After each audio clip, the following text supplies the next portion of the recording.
दोस्तों हम देख रहे थे ह्यूमन ब्लड सर्कुलेटरी सिस्टम के बारे में। यह देखते हुए हमने पढ़ा है ब्लड वेसल्स और हार्ट के बारे में। तो आइए अब पढ़ते हैं हम कार्डियक साइकिल के बारे में। तो अब देखिए, कार्डियक साइकिल पढ़ते समय हम सबसे पहले पढ़ेंगे रिदमिसिटी ऑफ द हार्ट। अब यह एक प्रोसेस है।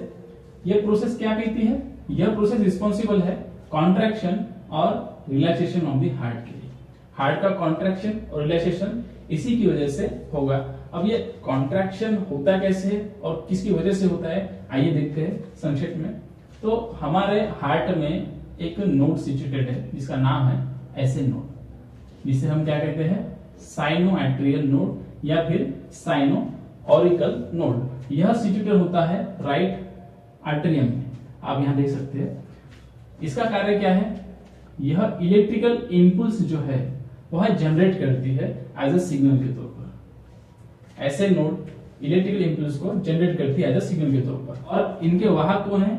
एवी नोड्स और पुरकिंजे फाइबर। यानी कि ऐसे नोड द्वारा, यहां पर देखिए, ऐसे नोड द्वारा इलेक्ट्रिकल इंपल्स जनरेट किया जाएगा और एवी नोड्स फिर उस इंपल्स को पुरकिंजे फाइबर तक पहुंचा देगा।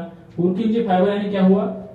बंडल ऑफ हिस का ही एक पार्ट है, जिसे हम क्या कहेंगे कि बंडल ऑफ हिस के फिंगर लाइक पोजीशन को हम पुरकिंजे फाइबर कहते हैं। तो देखिए, ऐसे नोड द्वारा जनरेट किया हुआ इलेक्ट्रिकल इंपल्स एवी नोड्स और पुरकिंजे फाइबर तक जा रहा है, इसलिए ऐसे नोड को हम कहेंगे पेसमेकर ऑफ द हार्ट। अब देखिए, ऐसे नोड द्वारा इलेक्ट्रिकल इंपल्स जनरेट हो गया, वह गया है एवी नोड तक और पुरकिंजे फाइबर तक। ऐसे नोड रिस्पॉन्सिबल है आर्टेरियम यानी राइट आर्टेरियम और लेफ्ट आर्टेरियम के कॉन्ट्रैक्शन के लिए।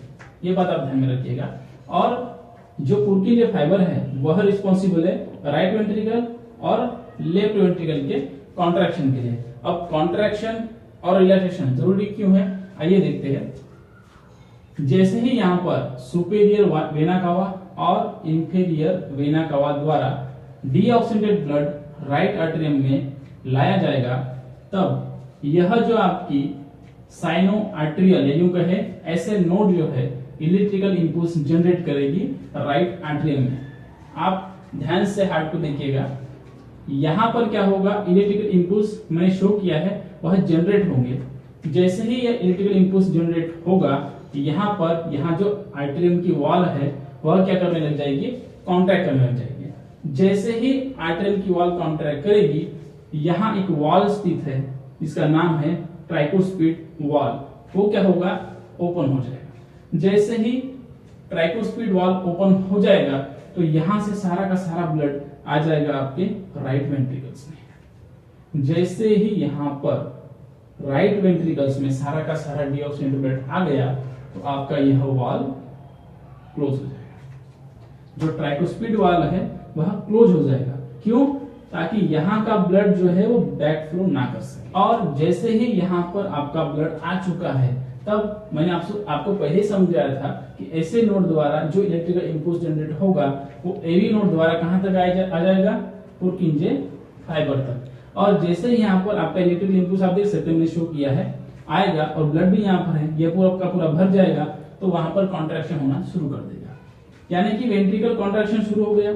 जैसे ही वेंट्रिकल कॉन्ट्रैक्शन होगा, यहाँ का जो वॉल है जिसे हम क्या कहते हैं? सेमिलुनर वॉल, यूं कहे पल्मोनरी वॉल, वो ओपन हो जाएगा। जैसे ही यहाँ से वॉल ओपन होगा तो यहाँ का पूरा ब्लड जो है पल्मोनरी आर्टरी द्वारा लंग्स की तरफ भेज दिया जाएगा। आर्टरी द्वारा ये जो ब्लड है लंग्स तक कैरी करेगा। हम यहाँ पर रफ में लंग्स कुछ इस तरह से निकाल लेंगे। जैसे यहाँ पर यह डीऑक्सीनेटेड ब्लड को पल्मोनरी आर्टरी लेकर आएगी तो आगे की प्रोसेस क्या होगी? हमने पढ़ा है रेस्पिरेशन थ्रू कार्बन डाइऑक्साइड जो है एक्सहेल कर दिया जाएगा। बॉडी में से बाहर कार्बन डाइऑक्साइड को भेज दिया जाएगा।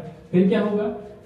यहाँ पर ऑक्सीजन को इनहेल करेंगे। रेस्पिरेशन हमें पता है, यहाँ से वह लंग्स में आएगा और यह चेंज होगा कुछ इस तरह से ऑक्सीजनेटेड ब्लड में। क्यों? क्योंकि यहाँ पर ऑक्सीजन ब्लड में आ चुका है और यहाँ से जो है वह ब्लड पल्मोनरी वेन हार्ट में लेफ्ट आर्टरी में जमा करेगी। समझ में आया कुछ? तो देखिए, जैसा मैंने आपको कहा कि पल्मोनरी आर्टरी यहाँ पर डीऑक्सीनेटेड ब्लड को लेकर आई है और फिर यह इस प्रोसेस से क्या हो गया है? ऑक्सीनेटेड ब्लड और उस ऑक्सीडेटेड ब्लड को पल्मोनरी वेन हार्ट आई है और वह कहां पर डिपॉजिट किया उसने, लेफ्ट आर्टरियम में।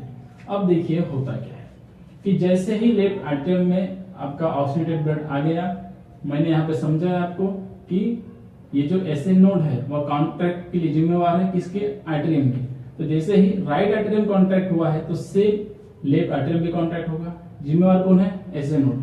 तो जैसे ही ये कॉन्ट्रैक्ट हो गया, ये भरा किससे है, ऑक्सीजनेटेड ब्लड से भरा हुआ है। ठीक है, ध्यान से देखिए, जैसे ही ये कॉन्ट्रैक्ट होगा बाइकुस्पिड वाल्व या यूं कहें मित्रल वाल्व जो कि यहाँ स्थित है वह क्या होगा, ओपन हो जाएगा। बाइकुस्पिड वाल्व या फिर मित्रल वाल्व उसी का नाम है, वो क्या होगा, ओपन हो जाएगा। जैसे ही यह ओपन हुआ, यह ऑक्सीडेटेड ब्लड कहां आ जाएगा, लेफ्ट वेंट्रिकल में आएगा। कहां आएगा, लेफ्ट वेंट्रिकल में आएगा। जैसे ही यह लेफ्ट वेंट्रिकल में आएगा, यह वाल्व क्लोज हो जाएगा। सेम प्रोसेस जैसा कि मैंने आपको समझाया, ट्राइकोस्पिड वाल्व क्लोज हो गया, वैसे ही बाइकोस्पिड वाल्व भी क्लोज हो जाएगा। आपका blood, oxidated blood left ventricle में आ चुका है। ठीक है, उसके बाद क्या होगा कि यह जो वेंट्रिकुलर कॉन्ट्रैक्शन यहाँ पर हुआ था, किसकी वजह से, पुरकिंजे फाइबर की वजह से, same ventricular contraction left ventricle में भी होगा। फिर क्या होगा, वहां पर जो स्थित है ऑक्सीजनेटेड ब्लड, वह क्या करेगा, यहां से ऑक्सीजनेटेड ब्लड को ये कॉन्ट्रैक्ट करके इस वाल्व को ओपन करेगा, सेलुलर वाल्व या फिर हम इसे कहेंगे ऑर्टिक वाल्व। यह वाल्व ओपन हो जाएगा और यहां से ऑक्सीजनेटेड ब्लड जो है ऑर्टा थ्रू बॉडी तक चला जाएगा। आपने क्या समझा, अब देखिए कितनी मजेदार प्रोसेस होती है हमारे हार्ट में। तो देखिए यहाँ पर होता क्या है कि ऐसे नोड का इम्पल्स जनरेट करना और राइट एट्रियम और लेफ्ट एट्रियम का कॉन्ट्रैक्ट होना एक साथ होगा और वो समय लेगा आपका 0.1 सेकंड। कितना लेगा, 0.1 सेकंड। यानी कि आर्टरियम का कॉन्ट्रैक्शन 0.1 सेकंड, जिसे हम क्या कहेंगे, आर्टरियल सिस्टोल कहते हैं। जिसे हम क्या कहते हैं, आर्टरियल सिस्टोल, यानी सिस्टोल यानी कॉन्ट्रैक्शन। तो वो कितना समय लेगा, 0.1 सेकंड। और जैसे ही यह कॉन्ट्रैक्शन किसका, वेंट्रिकल्स का होगा, राइट वेंट्रिकल्स और लेफ्ट वेंट्रिकल्स, यह समय लेगा आपका 0.3 सेकंड। यह लेगा 0.3 सेकंड। देखिए यहां पर आर्टरियम का जो कॉन्ट्रैक्शन है उसके लिए समय कितना लिया है, 0.1 सेकंड। और जो वेंट्रिकुलर कॉन्ट्रैक्शन है यानी कि वेंट्रिकुलर सिस्टोल, तो उसका समय कितना लिया है, 0.3 सेकंड। किसकी वजह से हुआ है वो भी हमने देखा है। एक साथ होगा, जैसे ही आपका राइट आर्टरियम और लेफ्ट आर्टरियम यानी कि आर्टरियम का जो कॉन्ट्रैक्शन है वो सेम समय पर होगा और साथ ही साथ वेंट्रिकल का भी कॉन्ट्रैक्शन सेम समय पर होगा। अब होता क्या है, मैंने बताया आपको कि यहाँ से डीऑक्सीजनेटेड ब्लड यहाँ तक आएगा और यहाँ से चला जाएगा लंग्स में, और ठीक उसी समय वहां से जो है आपका ऑक्सीजनेटेड ब्लड आएगा लेफ्ट आर्टरियम में और फिर वहां से आएगा लेफ्ट वेंट्रिकल में और यहाँ से चला जाएगा ऑर्टा से बॉडी की तरफ। ये सब प्रोसेस होने के लिए कितना समय लगेगा हमें, 0.4 सेकंड। कितना लगेगा, 0.4 सेकंड। अब कॉन्ट्रैक्ट हो रहा है तो रिलैक्सेशन भी होगा। रिलैक्सेशन किसका होगा, आर्टरिया और वेंट्रिकल का, जिनका जॉइंट क्या होगा, डायस्टॉल होगा। जिसे क्या कहेंगे हम, जॉइंट डायस्टॉल। तो वो समय लेगा 0.4 सेकंड का। यानी कॉन्ट्रैक्शन के लिए 0.4 सेकंड, रिलैक्सेशन के लिए 0.4 सेकंड, मिलाकर हो गए कुल 0.1 सेकंड। इसे हम कहते हैं कि 1 कार्डियक साइकिल हो गया, या यूं कहे कि 1 हार्ट बीट हो गया। यानी 1 हार्ट बीट के लिए, एक हार्ट बीट के लिए समय कितना लगा है, 0.8 सेकंड। यानी कि normal heartbeat per minute कितना होगा, 72 पर मिनट।